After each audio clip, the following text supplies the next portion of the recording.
Hello, it's me, T.S. Eliot. The whole time, the T.S. stood for Thought Slime. Barack Obama, who I'm not a big fan of incidentally, was president of the United States roughly 30 years ago. In an interview with, I don't know, who's this guy? Peter Hambly, Obama said these words in this order. If you believe, as I do, that we should be able to reform the criminal justice system so that it's not biased and treats everybody fairly, I guess you can use a snappy slogan like defund the police, but you know you've lost a big audience the minute you say it, which makes it a lot less likely that you're actually going to get the changes you want done. And I'm not shocked that he would think that, don't get me wrong. I think it's faulty logic that he's using to disguise the fact that what he really means is you shouldn't ask for things that aren't part of his political project. But he's tapped into the oldest trick in the neoliberal playbook, the same strategy that I feel like I've been complaining about over and over and over. And nobody listens to me because I've cultivated a certain vibe. You just pretend like all the reasonable people already agree with you, and then tell anyone who doesn't agree with you that you're just looking out for them. What you want is impossible, and you're like a little infant for wanting it. And what me and my cool class of friends all agree about is that what you're saying, a little out there. And I don't know why this works so well. I don't know what it is. There's just something embedded into the psyche of us Westerners where we just want authority figures to take us seriously for some reason. We want to be the big smarties, to the point that if anyone else tells us what we're doing makes us look like we're not smart or not serious, that's the quickest way to make us step in line. Now, it's true that a snappy slogan, like defund the police, loses people. Of course, it loses everyone who would be put off by the idea of defunding the police, naturally. The thing people who use that slogan want to do. It's very telling that Obama sees rhetoric not as a method of clarifying policy objectives, but selling them to people. The guy who rose to his presidency on the promise of hope and change, which can mean anything, and thus won't lose people. Now, I will grant you that if you don't say the words defund the police, you may be able to attract allies who don't wish to defund the police. Good job. Those allies aren't going to be particularly useful towards your goal because they don't agree with it. Even if they could be made to agree with it, they never had a chance because nobody acclimated them to the idea for fear that they'd get spooked and run away into the woods. So maybe you could change your messaging, and then people might get on board. And then, once you've got everyone's support, you get some power, and then you do a different thing than what you said you'd do. Because if you said what you wanted to do, that might cause you to lose support. This strategy is called lying. It's not a great one, long term. Or maybe you decide to limit the sum total of your political imagination to what you've assumed most people will already agree with. Forget your ideals or your conscience or whatever naive stuff. You count up all the people you'd gain from a statement, and then you count up all the people you'd lose from a statement, and you only say the things more people like. That's a very convenient way to operate because it means you don't really have to believe anything. It's all just numbers, baby! The downside to this strategy is sometimes most people think some really stinky stuff. If your methodology is just to say whatever you think is popular, and your opponent's strategy is to change what's popular, you end up just doing what they want. Or at the very least, making concession after concession to them until your agenda becomes virtually indistinguishable from theirs. So a thing we might do instead is convince people of the things that we believe in. This process will require us to say them out loud. For example, if I believe we should defund the police, and I do, then I don't think it's a wacky idea for babies. I think it's a good idea for smart adults who read big books. Rather than just hiding that conviction, what I do, you see, is talk to people about why I believe the thing I believe. And some people will not agree. That's fine. Some people will be quite upset. That's fine too. Fact of the matter is, controversy kind of helps get the idea free publicity. Like, the right knows this, right? The right does this with everything. You ever see a right-winger modulate their tone because they're afraid they might lose people? You ever see them walk back their talking points lest they look immoderate? No, they're just out there chanting about killing anyone they think is a secret Antifa or whatever and huffing COVID farts to prove the pandemic is a hoax. They know the fact that their beliefs are controversial mean they're going to be given tons of free exposure by every necktie on CNN and MSNBC who prattles back and forth about how gosh darn rude they're being. But of course, they won't disagree too hard.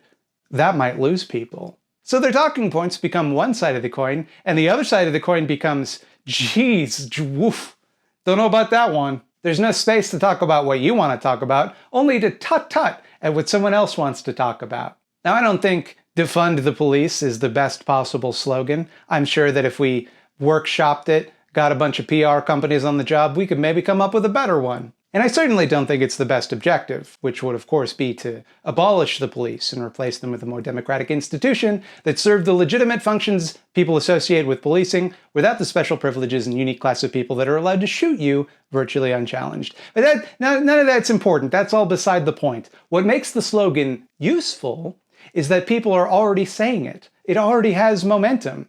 So you're left with a choice. You can either spend a lot of time and energy trying to stop them, trying to change it, trying to instead get them to say abolish the police or to hide their power levels or whatever. Or you can lean in and use the slogan as a springboard to a more nuanced conversation about the problems with policing.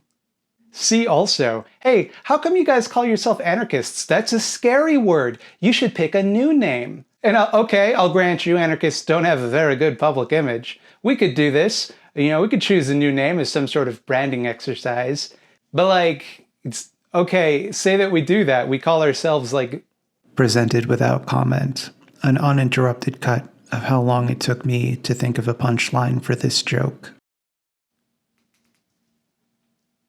But okay, let's say that we do that. We're not anarchists anymore, we're peanut butter babies. That's the new name of this ideology. Don't be scared, we're not anarchists, that's spooky. We're peanut butter babies now. The thing is, they're just going to demonize the name peanut butter baby. Maybe not that name in particular because it's too adorable, but you get the idea. Because it's not the name which challenges the status quo, but what that name conveys. Similarly, the tone and word choice or whatever of defund the police is not what people take issue with. They'll swear up and down that that's what they take issue with. That them and you, they're on the same page. But the wording though, I would love to support you. It's just a little out there, you know?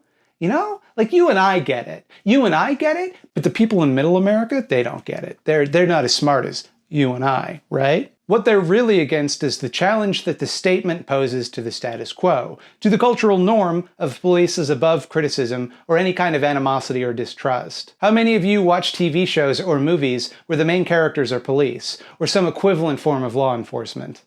How many of you see Reddit threads about heckin' police puppers ripping out people's throats with their little toe beans?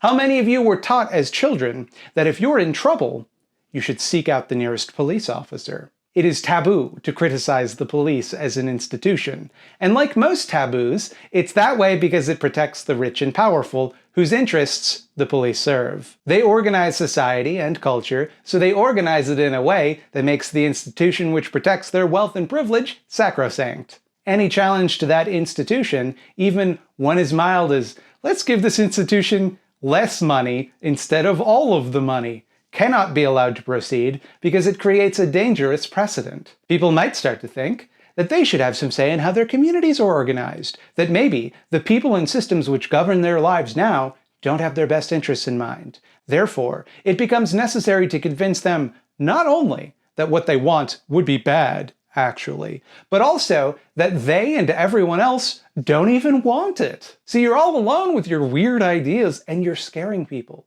Look, your heart's in the right place, but we can't do the thing you're asking for right now, so there's no sense in talking about it ever and filling people's heads with weird ideas. Every fight that's worth having starts off unpopular. Every new idea that challenges the sensibilities of the status quo will be met with resistance. This is the lesson that history teaches us again and again and again. Abolitionism, desegregation, democracy, women's liberation, gay marriage, free speech, ending apartheid, seatbelts. These things were fought for against overwhelming odds that eventually became less and less overwhelming. Along the way, I'm sure these ideas lost some people. But here we are in the better world they created. Ahead of us, I'm sure there are many more unpopular fights. And we either stand tall in our convictions or accept a world where nothing improves. But we're going to lose people. Where do lost people go? Who is lost and what has become of them, wandering in the dark, getting cold, farther and farther from home? Where am I? How did I get here? They'd say. Until, what's that? There in the trees. You don't see it? It's right there, look! How do you not see it? It's enormous. It's like an eyeball. Oh my God, there's more than one of them. Oh my God, they're all around us. Silent. Still. And now our campfire is dwindling. The last ember is barely providing any light. Can these things see in the dark? Hello and welcome to the Eyeball Zone. Here in the Eyeball Zone, we're all just a bunch of spooky eyeballs, aren't we? Think about it. Wouldn't that be weird? A bunch of eyeballs? Anyway, Ellen Knoll made a fun video about how Knives Out calls out the hypocritical performative wokeness of rich white people. I love this movie. I could listen to people talk about it all day. And Ellen does a great job outlining some of the subtle and some of the not so subtle ways that the movie makes clear that the American dream is a lie, told by people who find that lie useful. Do you have a small leftist project you think merits the consideration of Lord Oculon's scouting party? Send no more than one email to thoughtslimeeditor@gmail.com with the word eyeballs somewhere in the description and pertinent details like your pronouns, and maybe you will find yourself trapped here in the Eyeball Zone. Yeah, it's another video in the books, baby. Uh-oh, look out. It's a burglar. The only way to stop him is to like and subscribe. Oh, frig. I'm lying. There's no burglar. I just want you to do that because it helps my analytics. Now I feel terrible. Not so terrible, though, that I'm not going to tell you to go to patreon.com/thoughtslime and give me some money. That's where I go to get my money. You can see these little cartoons. I drew those. These are people that gave me a significant portion of money for some reason. Hey, if you're looking for some YouTube videos, I mean, obviously you can watch the ones on this channel. They are here. There's those. But if you've seen all of them and you want to see some more YouTube videos, why wouldn't you? Then you can go to youtube.com/scaredycatstv where I make other YouTube videos than this, like different ones. Every Tuesday at 12 p.m. Eastern Standard Time. I also upload a new video on this channel every Friday. A lot of people don't know that. They're like, oh, wow, another Thought Slime video. Yeah, but there's one a week. I've been doing it for like 2 years. Hey, guess what though? I also do live streams every Thursday at 8 p.m. Eastern Standard Time on YouTube and Twitch, twitch.tv/thoughtslime, youtube.com/thoughtslime. Thoughtslime, Thoughtslime, Thoughtslime. What am I going to talk about next week? A Christmas special? Maybe. We'll see if you're very good.